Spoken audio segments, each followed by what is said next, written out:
Glória a Deus. Então, sejam bem-vindos os irmãos que se inscreveram para o seminário, estão nos acompanhando.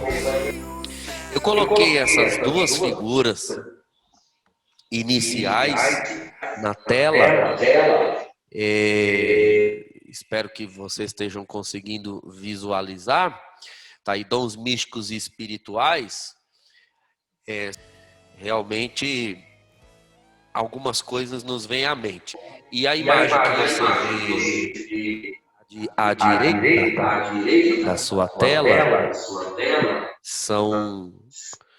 é uma estigmata, Beata Teresa Neumann. Em algum momento, acredito que amanhã só, que nós vamos tratar desses fenômenos. São chamados psicofísicos, né? Esses dons místicos mesmo. Hoje nós vamos fazer a introdução e entrar um pouco na área de dons carismáticos, que não são a mesma coisa que dons místicos. Tanto na origem como na finalidade, são muito diferentes. Então, vamos começar. Deixa eu passar esse slide. Aí, agora passou. Nós temos que começar por antropologia cristã. Esse é o primeiro passo, o mais importante do seminário. Por quê? Antropologia é o conceito de ser humano. O que é um ser humano? O que é uma pessoa humana para a fé cristã? Vocês sabem que em todo tipo de estudo que você for fazer, na área de humanas, da própria palavra já remete a isso. Na área de humanas, qualquer estudo que você for fazer depende da antropologia.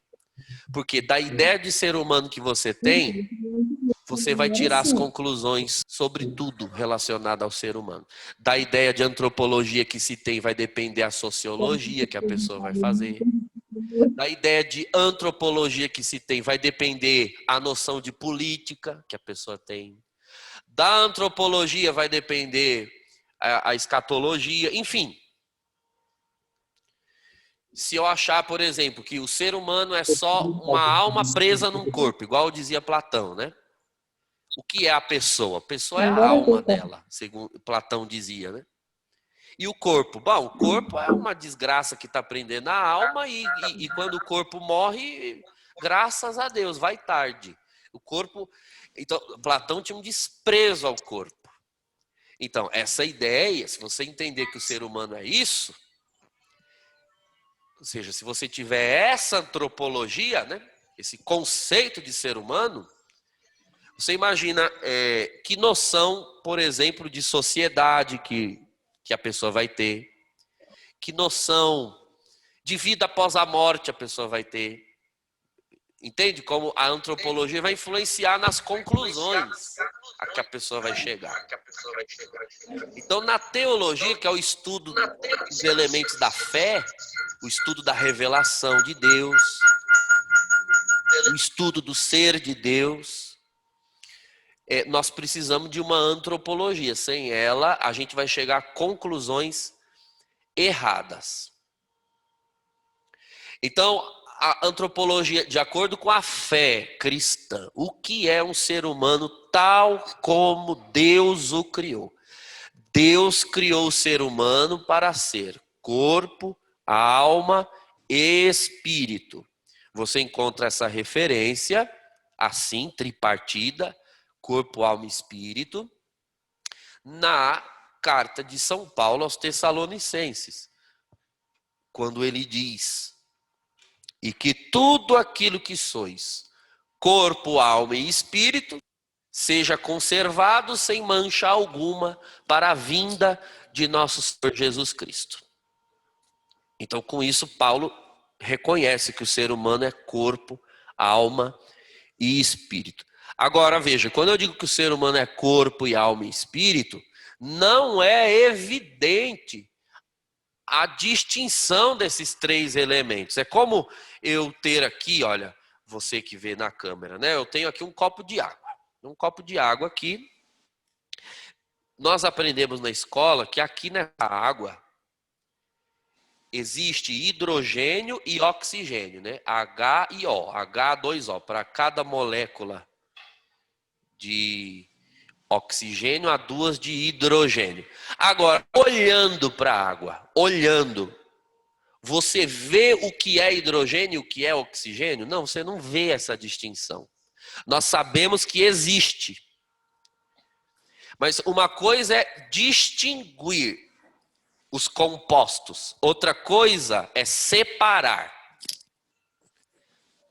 Olhando assim, e mesmo que nós tentemos manipular aqui com a mão, com o dedo ou com algum instrumento, nós não separamos o hidrogênio do oxigênio da água, entende?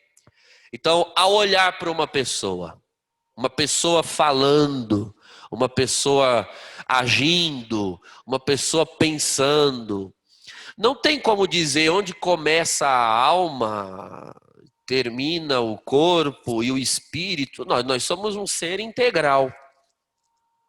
Nós somos corpo, alma e espírito. A morte, ela faz uma separação desses elementos, que não vai ser o assunto de hoje, né? A gente estuda isso já na escatologia. É outro rumo que a gente pega aqui da antropologia.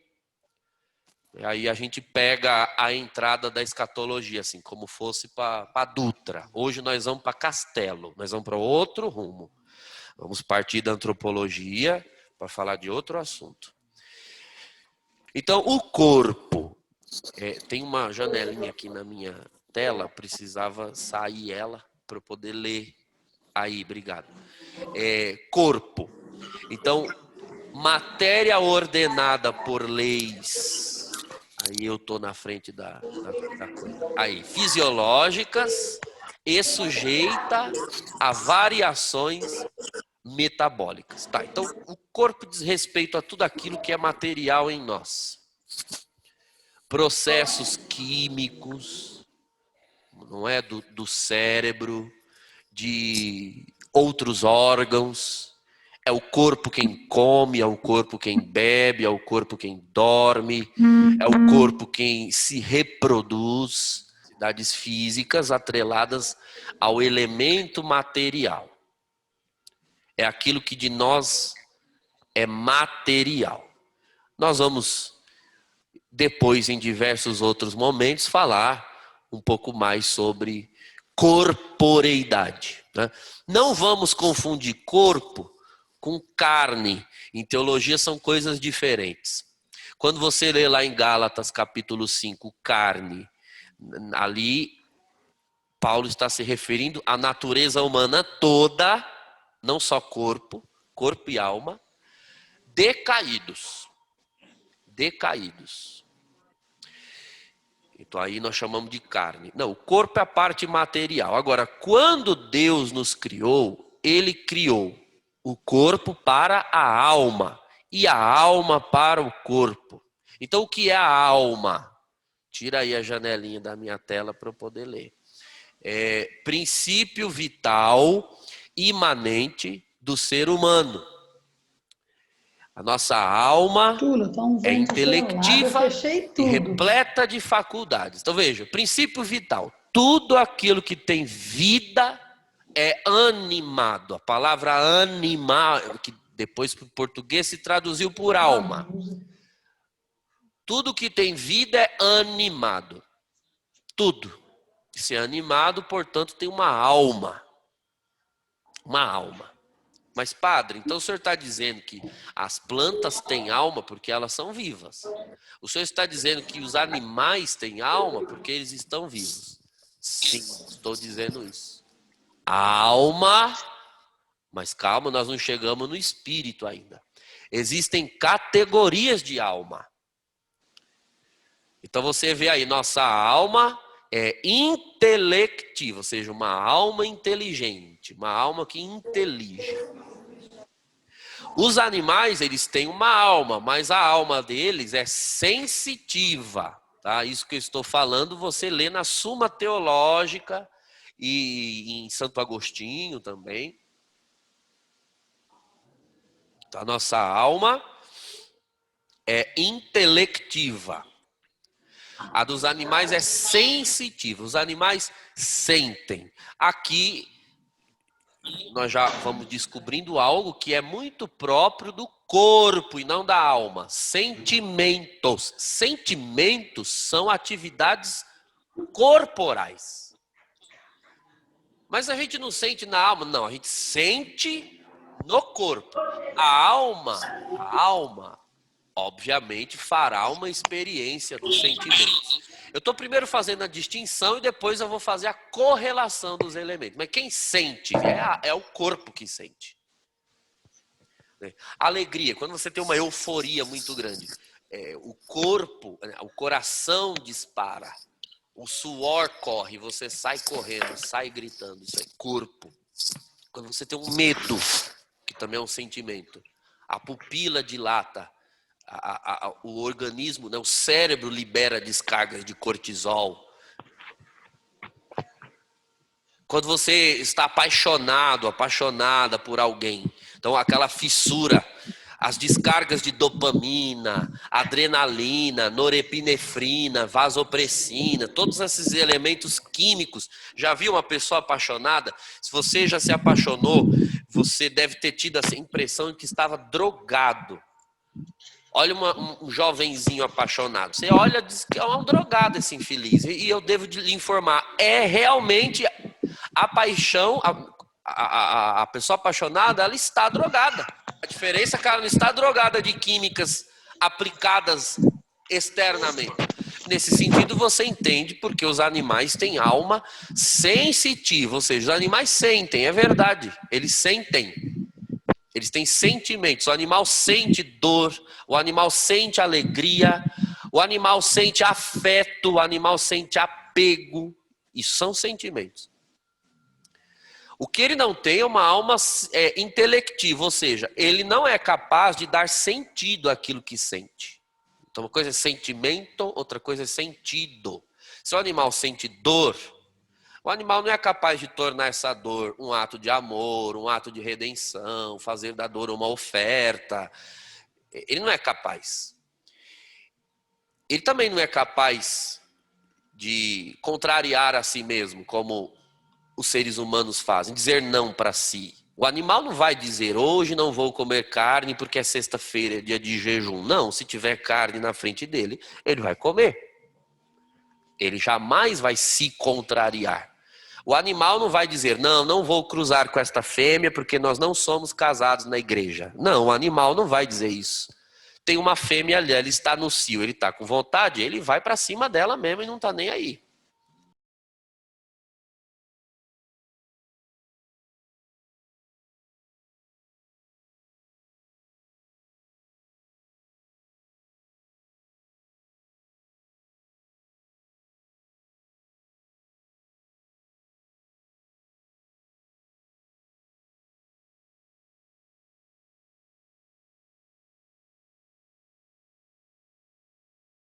E a planta, ela tem uma alma? Ela tem uma alma vegetativa, ou seja, ela está viva.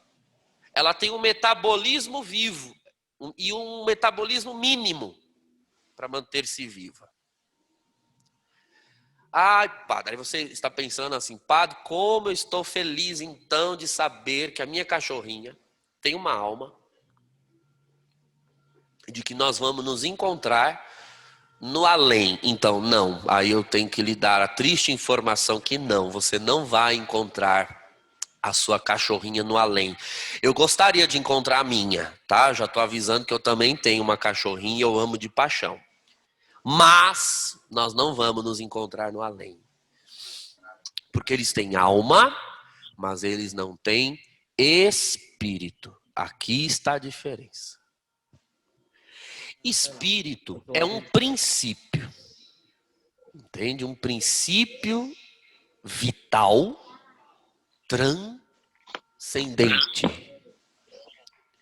que faz da alma humana imortal. Então, no momento em que um ser humano é concebido, no momento em que o ser humano é concebido, quando se une um óvulo e um espermatozoide, surge ali um corpo com alma. Um corpo com alma. E Deus diretamente insufla nessa alma o Espírito, com E minúsculo, não com E maiúsculo. O Espírito com E maiúsculo, o Espírito Santo, esse é insuflado na alma no batismo, não na criação. Somente recebe o dom do Espírito Santo, com E maiúsculo, aquele que é batizado. Mas, no momento da criação, Deus dá a cada ser humano, obviamente ainda não batizado, ninguém, com exceção da Virgem Maria, ninguém recebe o Espírito Santo já no momento da concepção. Nós somos concebidos no estado natural de todo ser humano. E ali Deus insufla, Deus cria o espírito do homem, do ser humano, da pessoa, ali. O catecismo diz que homem e mulher com Deus na concepção são co-criadores, criam juntos o ser humano. Então, um princípio. No livro do Gênesis, a palavra é nefesh. Deus sopra as narinas do homem, está escrito lá. Esse sopra as narinas do homem. Existem duas palavras no hebraico para se referir ao sopro de Deus. Existe o ruach. Ruach é o Espírito Santo. É o sopro de Deus contendo a vida do próprio Deus. Não é esse o termo que está em Gênesis, na hora da criação. O que está lá em Gênesis 2 é nefesh.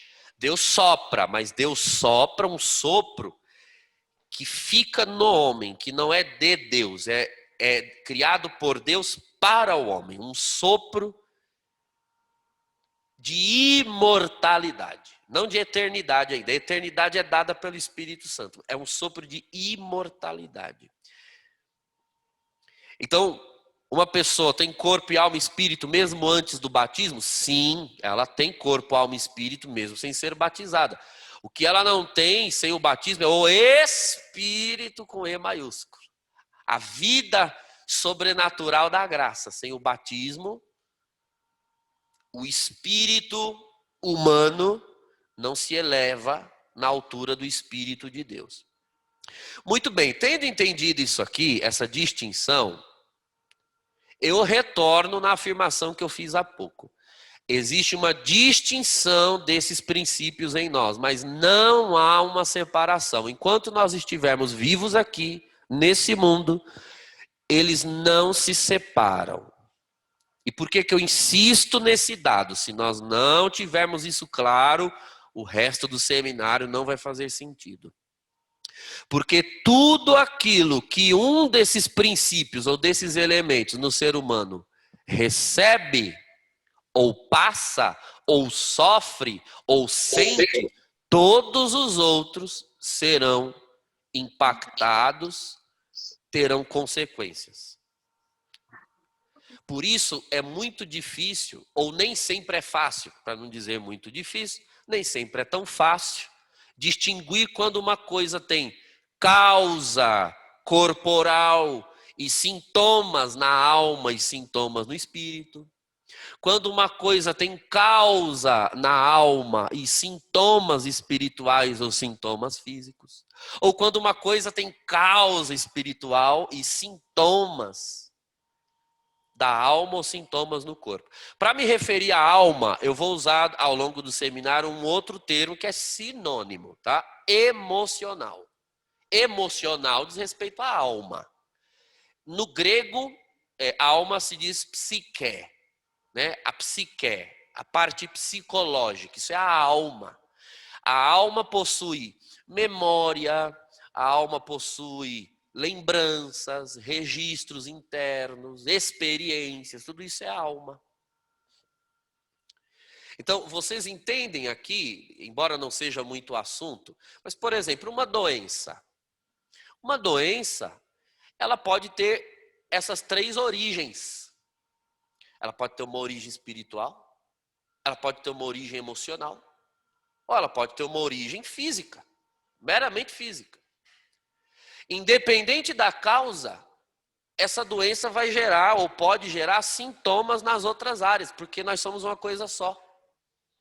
Se você tem uma doença física, então, por exemplo, a pessoa tem um câncer no corpo. Isso afeta a emoção dela, é óbvio que afeta as emoções, afeta a psique. Vai afetar de alguma forma. E também vai afetar a dimensão espiritual dela, a relação dela com Deus. Alguns perdem a fé, enfraquecem, blasfemam. Outros, ao contrário, se fortalecem, buscam mais a Deus, passam a orar mais. Entende como tudo vai ter consequências, embora a causa não seja naquela área?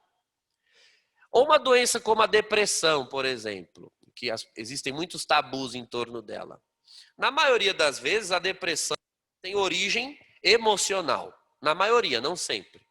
Tem origem emocional. Mas não é porque tem origem emocional que ela não vai exigir um tratamento físico e espiritual. É emocional, tá? Então você precisa cuidar de quem cuida do que é próprio da alma, da alma emocional. Um profissional da psicologia, uma terapia, etc. Mas e se a carga da depressão já afetou o seu sistema neurológico, né? O sistema límbico, que é uma parte do cérebro responsável pelo equilíbrio, pelo apetite, pelo sono, etc. Vai precisar tomar remédio, vai precisar. Largue de ser soberbo, orgulhoso e vai tomar sim, porque você não é só alma, você é corpo. E isso mexe com o espiritual também. É normal uma pessoa que está com depressão, não tem vontade de rezar, não tem vontade de ir à igreja, já tem uma forte tentação de cometer pecados graves para buscar um alívio da sua tristeza, então vai ter uma consequência espiritual. Tem que cuidar da vida espiritual, tem que cuidar da vida emocional, tem que cuidar da vida física. No espiritual se resolve na igreja. Não adianta médico querer mexer com o espiritual, não é a área dele. Não adianta psicólogo querer mexer com o espiritual, não é a área dele. E também não adianta o padre querer mexer com o emocional, também não é a área dele. E nem com o físico. Eu digo isso porque é comum os fiéis virem com todo tipo de problema e quer que o padre resolva, né? O padre é padre, o padre não é psicólogo. Pode ser que um psicólogo seja padre, mas não todos. O padre é padre, ele não é médico, não é? Então, cada dimensão da vida humana no seu devido momento. Agora, as atividades espirituais, é disso que nós vamos tratar aqui. As atividades espirituais, ou seja, de origem espiritual, elas vão ter consequências nas emoções, na alma, no pensamento, na memória e às vezes também no corpo, porque nós somos um ser só. Aí, então a estrutura nossa do seminário é essa hoje. Eu vou tratar desse primeiro bloco, fenômenos divinos intelectuais. Deus que abençoa. Fenômenos divinos intelectuais. Fenômenos, então, fenômeno, ou seja, aquilo que se vê, aquilo que se percebe. Divino, ou seja, quem causou esse fenômeno foi Deus. É isso que eu quero dizer com fenômeno divino. Quem causa esses fenômenos é Deus. E por que eu reforço esse termo, fenômenos divinos? Porque você pode ter o mesmo fenômeno, mas com outra origem. Sei lá, uma pessoa começa vamos ver, uma pessoa começa a levitar. Um exemplo que eu vou dar. A pessoa sai do chão assim, voando. É um fenômeno. Mas é divino? Não sei. O demônio pode pegar uma pessoa e levitar ela. Então não é um fenômeno divino. Entende? Então, o que eu quero dizer aqui com o fenômeno divino é causados por Deus. Uma pessoa consegue saber o que está acontecendo na vida da outra. Uma revelação, como nós dizemos no ambiente carismático. Esse fenômeno é divino?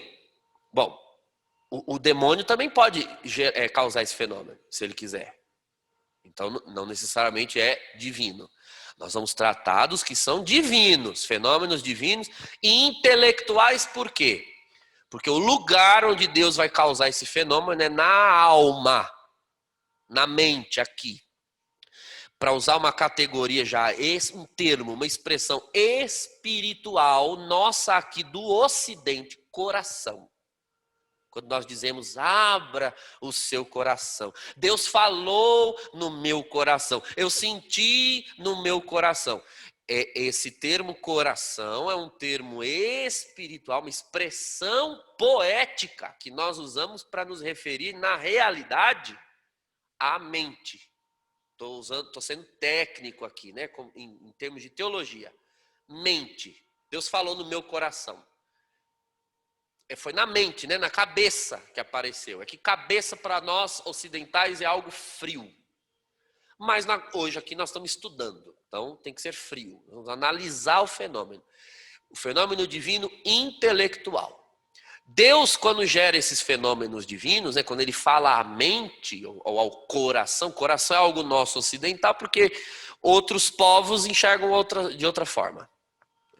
O povo do Antigo Testamento via com estranheza essa expressão coração. Para eles era mais entranhas.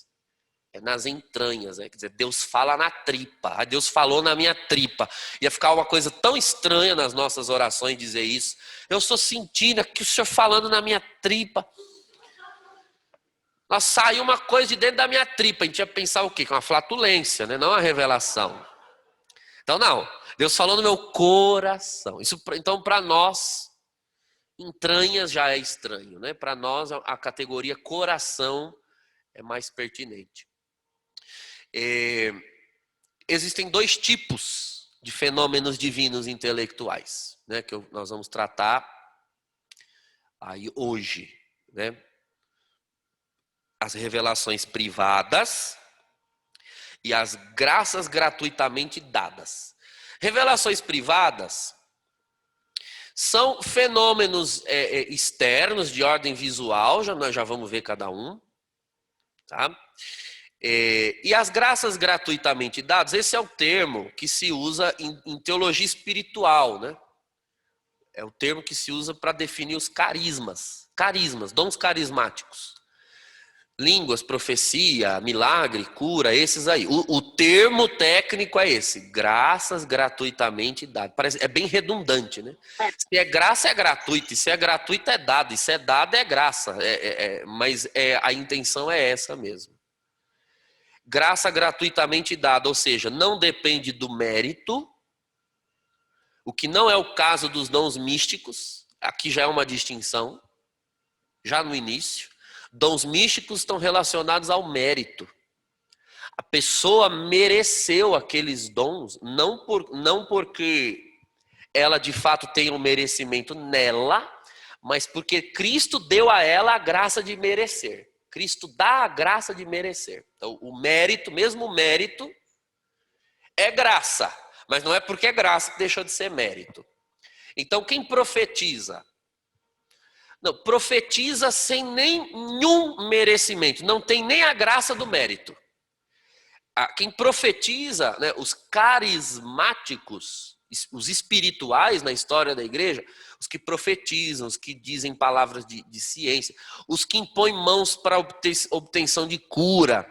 Essas pessoas, elas precisariam espiritualmente se enxergar como um cano no qual a água passa e passa toda para o outro. Toda. Isso, dons carismáticos não contam, vamos assim dizer, vou usar uma expressão alegórica. Não contam em ponto nenhum para a vida de santidade da pessoa. Se ela não souber, o que conta para a vida de santidade? Sacramento, oração, comunhão com Deus, amor aos irmãos. Então, se a pessoa, ao usar os dons, ela cresce no amor aos irmãos, aí sim. Mas é perfeitamente possível uma pessoa usar os dons e não crescer em nada. Então, o dom em si, né, os carismas em si mesmos não geram na pessoa usada méritos. Não gera. Ela é como um cano pelo qual a água passa e vai toda para aqueles que recebem. Toda. O que fica nela? Às vezes até danos. Danos no sentido de ela é que se cansa, ela é exaurida, ela é sugada. Ela não recebe nada ao praticar carismas, ela dá tudo. É a esses que Jesus se refere em Mateus 7. Mas, Senhor, nós fizemos isso aqui, curamos, profetizamos, pregamos. Eu não vos conheço. É possível. É possível. A pessoa mais usada por Deus ir parar no fogo do inferno. Não se trata. Isso não conta em pontos. Os pontos contam em outra parte. Mas nós vamos tratar disso daqui. As revelações privadas, que é o primeiro ponto, elas têm dois tipos, né? A natureza, né, nós vamos falar sobre a natureza dessas revelações, ou seja, a origem delas, por que Deus dá, e as regras para discernir essas revelações. Vocês podem reparar que toda vez que se trata desse assunto, a igreja, o magistério, não a igreja, o magistério, ou seja, o papa, os bispos, o clero, é sempre muito resistente e reticente. Muito. E por quê? É por causa, esses porquês nós vamos ver, né? São as regras para o discernimento. Vocês sabem, por exemplo, a título de curiosidade, que quando se entra com um processo de beatificação e canonização de alguém, na Congregação para a Causa dos Santos, no Vaticano, quando descobrem no processo que aquela pessoa tinha revelações privadas, ou seja, ela via Nossa Senhora, ela via um anjo, ela via as coisas. Vocês sabiam que isso atrasa muito mais o processo, atrapalha o processo, atrasa uma coisa assim de anos. Por quê? Porque, tá vendo o nome ali, fenômenos divinos intelectuais? A vida desse santo, tendo essas revelações, está dando à congregação para a causa dos santos um trabalho a mais, que é de descobrir se esses fenômenos eram divinos. Se a pessoa não era louca, que ela podia ser uma louca, né? Um retardado, né? Um doido, um histérico, ele também faz algumas coisas muito parecidas com os santos. Eu costumo dizer uma frase: a fronteira entre a santidade e a loucura é uma linha muito tênue. Hoje nós amamos os grandes santos. Pense no Francisco de Assis, um grande santo. Mas se nós estivéssemos lá, nas ruas de Assis, no século XIII, olha, provavelmente alguns de nós, se não todos, ia dizer: gente, será que ninguém vai fazer alguma coisa, não? Será que ninguém vai segurar esse homem? Não é possível. Então, é que nós já olhamos com as lentes da igreja. A igreja teve esse trabalho de descobrir que o cara não era louco. Mas nós lá, em Assis, nós provavelmente íamos dizer que esse cara não bate bem. Porque um santo e um louco são muito parecidos. E às vezes nós olhamos alguém e dizemos: nossa, que santo. Pode ser um doido e não um santo. Então vocês vejam o trabalho que a igreja tem. A igreja tem um trabalho muito grande. Pode ter isso também. Nós vamos dar alguns exemplos disso. Deixa eu passar esse slide então. Veja. Essa primeira ordem de fenômenos divinos, né? Antes de mais nada, nós precisamos purificar esse termo que nós estamos usando aqui, revelação. Revelação, porque às vezes nós vemos discussões em andamento em torno de uma palavra, mas o que acontece é que num diálogo, um interlocutor pode entender aquela palavra com um conceito e o outro entende aquela palavra com outro conceito, né? Então, por exemplo, vocês já devem ter ouvido expressões do tipo: não existem revelações. A revelação terminou em Jesus Cristo. Jesus é a revelação. Então, com Jesus, a revelação acabou. Não existe negócio de revelação. Eu tive uma revelação. Opa, calma lá. Essa pessoa, ela está confundindo. Aliás, ela está reduzindo ao termo revelação dois tipos de atividade, ou dois fenômenos distintos. Uma é a revelação pública, outra é a revelação privada. Tá? São duas coisas diferentes. Ou como quando nós escrevemos, se vocês pegarem livros de espiritualidade, qualquer livro cristão, quando você vê escrito revelação com R maiúsculo, isso é uma técnica literária.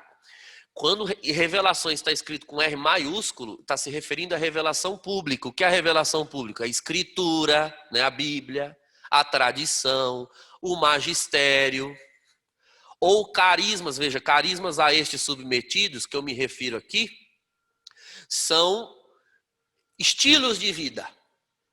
Porque a própria palavra carisma também tem essas duas conotações. Você tem o carisma como dom carismático espiritual e carisma como estilo de vida revelado por Deus. Uma coisa é o carisma espiritual, dom de línguas. Carisma espiritual, profecia. Agora, carisma, estilo de vida. Bom, existe o carisma dos beneditinos, o carisma dos franciscanos, o carisma da comunidade Frater Querido. Não é assim? O carisma em sentido amplo. Então, carisma aqui se refere a um estilo de vida inspirado por Deus. É carisma em sentido amplo. E existe o carisma em sentido estrito, espiritual, o fenômeno espiritual. Aí é outro tipo de carisma, né? A igreja prefere chamar de ordinários e extraordinários, né? Então, a revelação pública é a manifestação de uma verdade oculta. Então, você tinha uma verdade que estava oculta e ela foi revelada para a utilidade de todos. Então, a revelação pública é uma revelação que serve para todos. Revelação com R maiúsculo. Então, encerrando esse conceito, quando termina a revelação? Termina com a morte do último apóstolo. É o que diz o catecismo da igreja. No caso, São João Evangelista. Morreu o último apóstolo, a revelação foi encerrada. O que nós vamos ter depois, né, já com os padres apostólicos, patrística, concílios, sínodos, etc. O que nós vamos ter é o desenvolvimento dessa revelação. Formulações, precisões, a igreja vai dar maior precisão, destaque, etc. Mas novidade não existe mais. Depois de Cristo e dos apóstolos, a revelação está concluída. Tudo que a fé católica recebeu, ela recebeu dos apóstolos. Você tem aprofundamento, elucidação, né, nos sínodos, nos concílios ecumênicos ao longo da história, foram 21, nos sínodos regionais, nas bulas papais, etc. Então, isso é revelação, com R maiúsculo. A revelação. Então, quando a revelação, no caso da nossa língua portuguesa, vem acompanhada do artigo definido, a revelação diz: Jesus é uma pessoa divina com uma natureza humana e uma natureza divina. Isso é revelação. Isso é para todo mundo. Não tem exceção. Todos têm de crer nisso se crerem em Cristo. Isso é a revelação.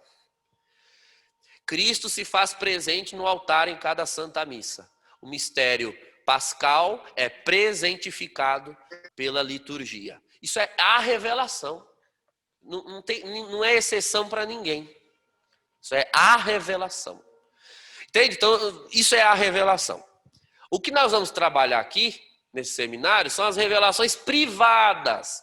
Sobre revelação pública, aí você faz lá uma escola, né, São João Paulo II, que tem na comunidade, você estuda o catecismo, aí você vai estudar a revelação pública, que é a mesma para todo mundo. Agora, revelação privada, o próprio nome diz, são revelações dadas por Deus a pessoas, revelações particulares.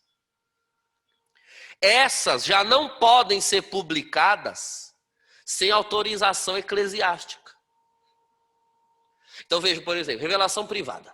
Santa Margarida Maria Alacoque viu lá numa cidade da França paraelemonial, viu o Sagrado Coração de Jesus. Jesus apareceu para ela, conversou várias coisas com ela, revelou os mistérios do seu coração, atrelou promessas.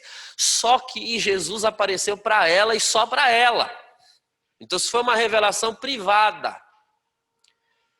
Agora, os conteúdos daquela revelação podem edificar o resto da igreja? Pode. Mas como não foi uma revelação pública, ou seja, não foi todo mundo que viu, não foi todo mundo que tocou, não foi todo mundo que testemunhou, diferente de Jesus e dos apóstolos. Jesus, todo mundo em Jerusalém viu, todo mundo tocou, todo mundo escutou. Isso é revelação divina pública. Os apóstolos, a mesma coisa, revelação pública. Revelação privada foi dada a uma pessoa. Jesus foi falar com ela. Então é a manifestação de uma verdade oculta, de utilidade particular, do próprio favorecido. Santa Margarida Maria foi pessoalmente favorecida por aquilo. Agora, quando a igreja... e veja, aquilo não é objeto de fé. Vamos supor que alguém não queira acreditar, né? Vamos supor que alguém não queira acreditar que Jesus apareceu a Santa Margarida Maria, não queira fazer lá, por exemplo, as 9 sextas-feiras, se consagrar ao coração de Jesus, entronizar o coração de Jesus em casa. Eu pergunto, se essa pessoa não quiser acreditar em nada disso, ela vai para o inferno? Não, ela não vai para o inferno. Ela pode ir para o inferno se ela não crê em Jesus, se ela não crê na encarnação do Verbo, ou seja, que Jesus tem um coração, isso é revelação pública. Agora, que este coração apareceu a Santa Margarida Maria, bom, aí a igreja foi fazer um discernimento e aprovou, aqui que está, a igreja aprovou a publicação daquela revelação, que foi dada a Santa Margarida Maria, não foi dada para a igreja toda, a igreja aprova a publicação.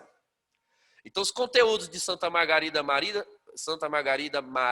foram publicados, não é que eles são revelados para a igreja, eles foram revelados para ela e publicados para a igreja.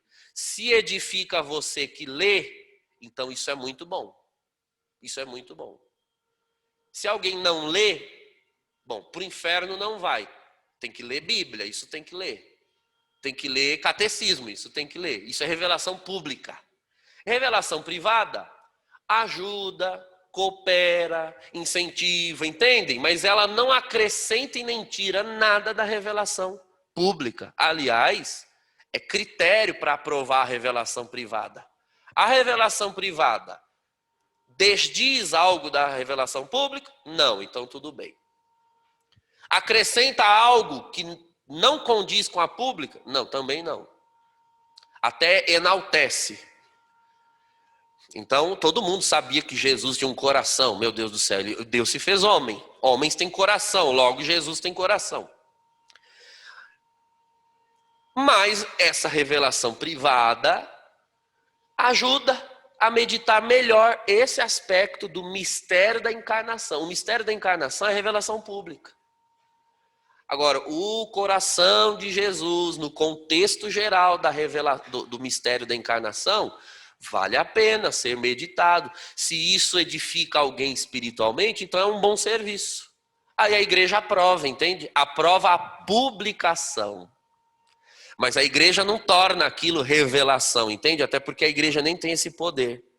A igreja, ela é a conservadora, ela é a detentora, ela é a guardiã da revelação.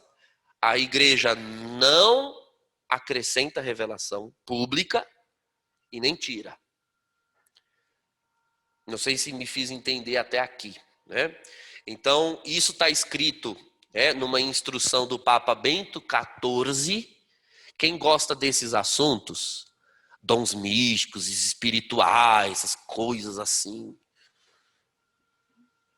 pegue Bento XIV para ler, pesquise esse Papa. Foi um Papa que dedicou páginas e páginas do seu pontificado.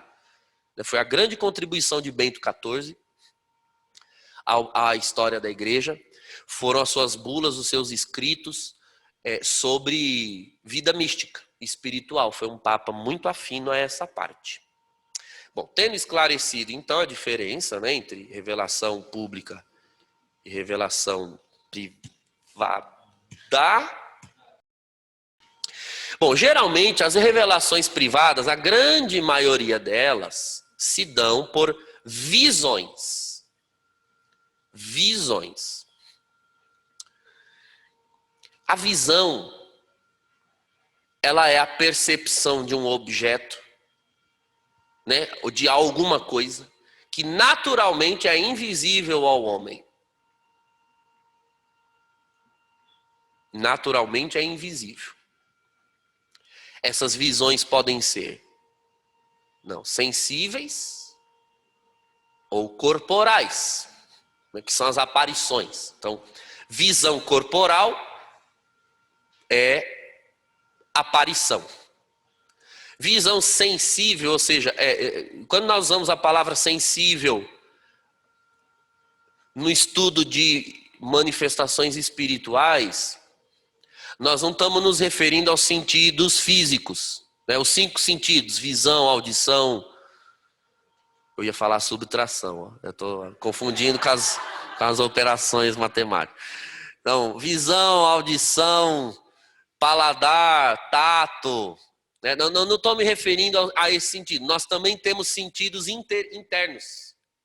Tomás diz que nós temos 5 sentidos corporais e 4 sentidos internos. Mas não vou trabalhar, não é o assunto aqui. Nós temos sentidos internos. Um desses sentidos internos é a imaginação, né? A capacidade de ver imagens na mente. Isso é um sentido interior. Entende? Então, a teologia espiritual só conhece essas 2 expressões. Visão sensível, visão corporal. Eu sei que há um ensinamento, eu ouvi das pessoas, porque eu não tenho muito conhecimento das formações que dão para o movimento carismático, mas eu percebi em muitos ambientes que preferiram adotar a expressão visualização, não é? Em alguns ambientes, eu tive uma visualização. Bom, para a teologia, essa palavra é muito mais estranha do que visão, porque visualização diz respeito ao órgão da visão. Quem visualiza, vê. Uma coisa é ver, outra coisa é visualizar. Estou falando em teologia, né?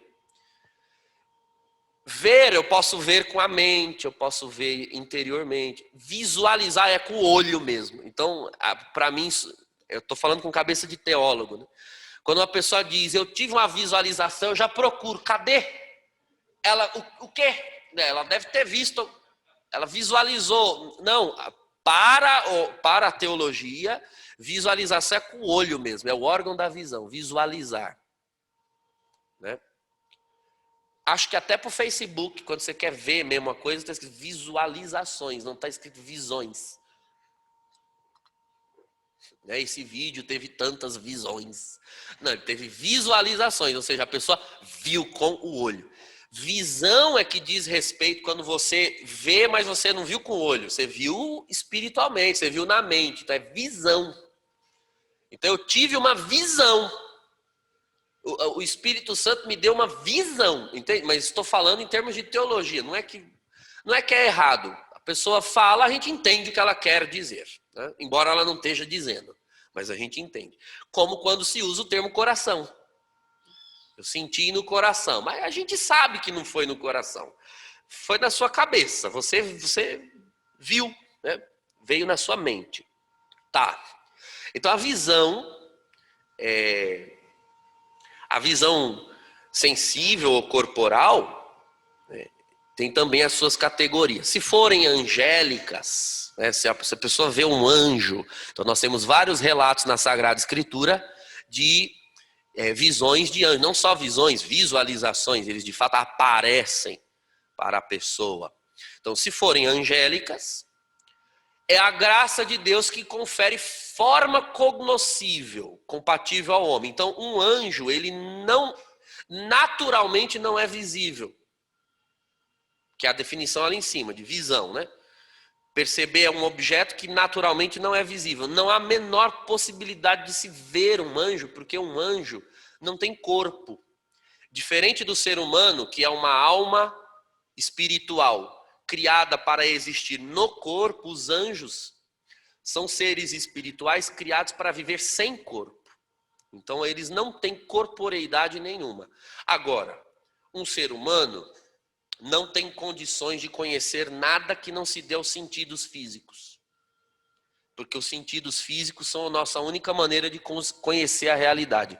Então é a graça de Deus quem dá ao anjo uma forma reconhecível. Então, né, como o arcanjo Rafael no livro de Tobias, o arcanjo Gabriel no Evangelho de Lucas, eles veem, o anjo fala audivelmente, mas não é que o anjo tenha cordas vocais, né? Ele não tem voz. É a graça de Deus quem dá naquele momento a esse ser uma aparência cognoscível, ou seja, que o ser humano possa conhecer, né? Possa ter uma experiência com aquele ser que em si mesmo, né, não pode ser visto. Agora, se for de pessoas celestes, então a pessoa vê uma pessoa celeste, pessoa que está no céu, né?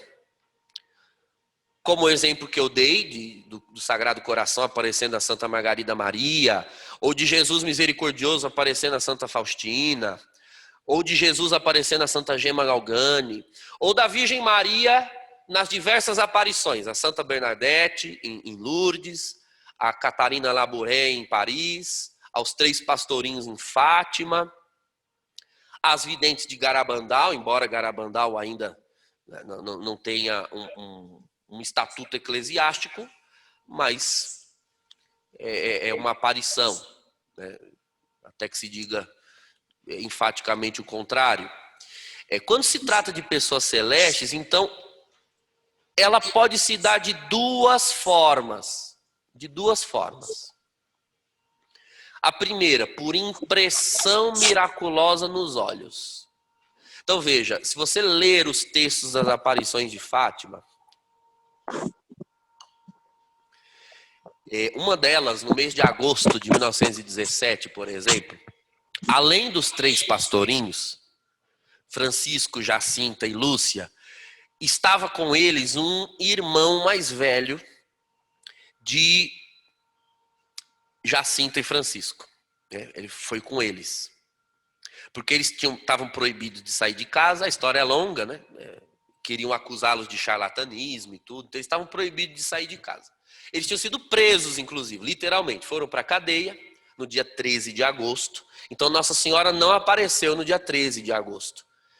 Quando soltaram eles da cadeia, ela apareceu no dia 15, no dia da Assunção. E apareceu na aldeia, não apareceu na Cova da Iria. Apareceu ali perto. E o irmão estava junto. E esse irmão não viu nada, não sentiu nada, não escutou nada.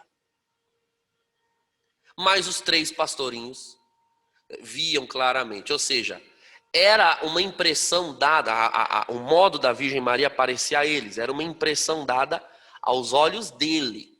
Porque se há ali um ser humano, onde há um ser humano, ele é visto.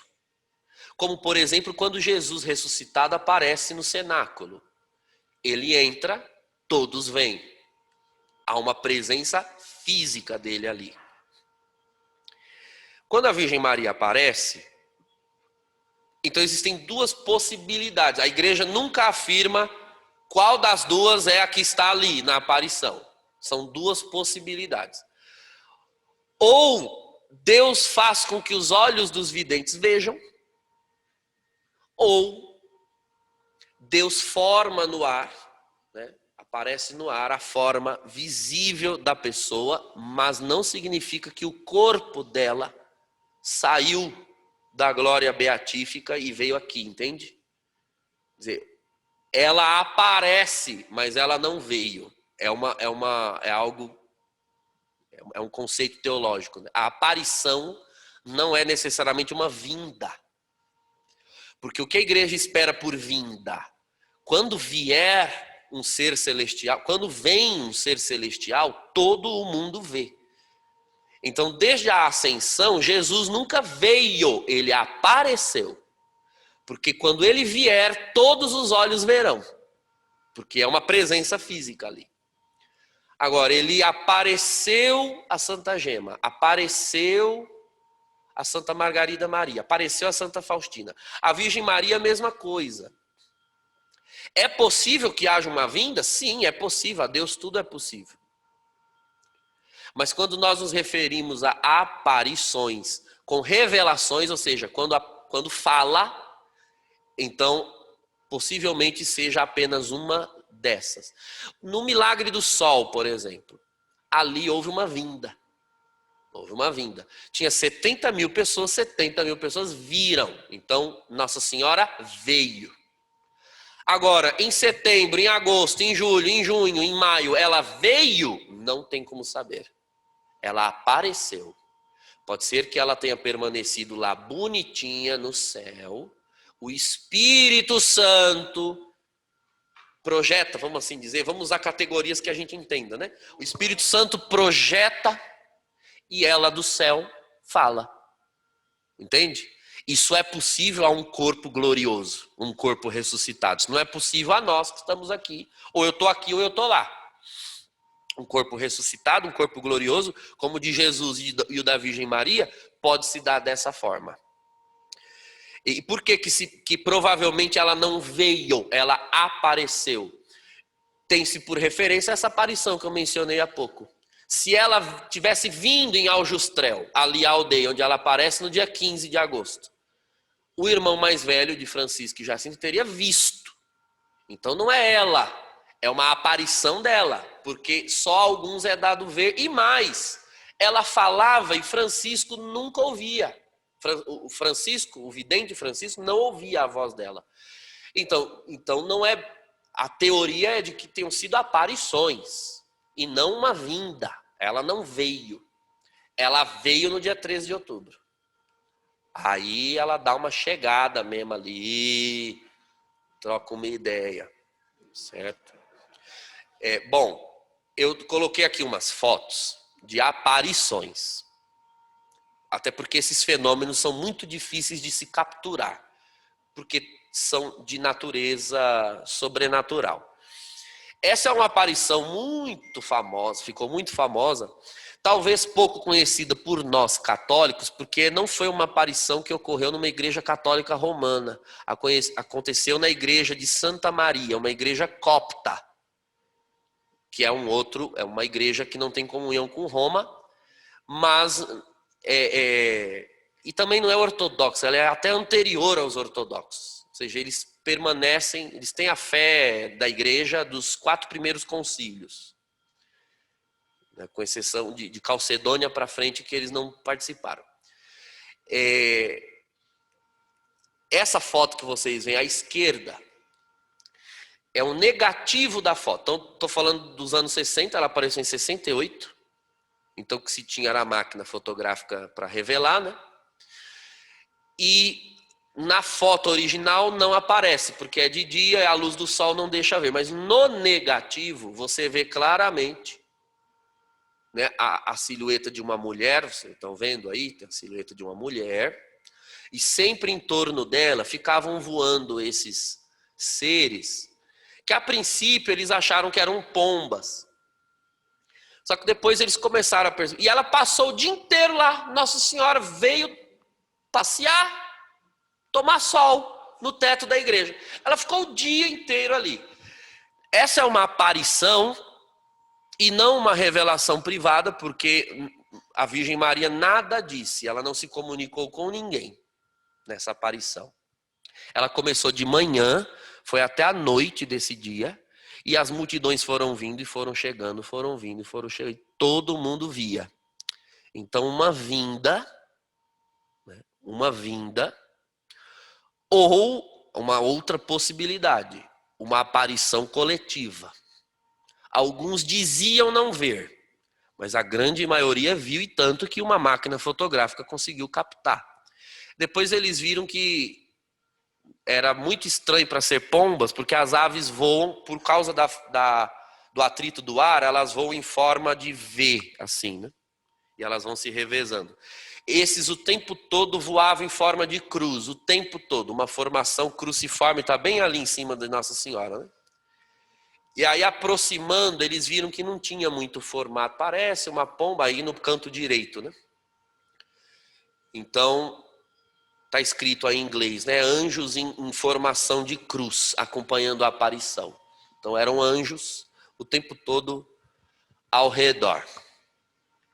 Depois vocês podem pesquisar na internet um pouco mais. Mas são poucos momentos em que se consegue registrar algum fenômeno assim, né?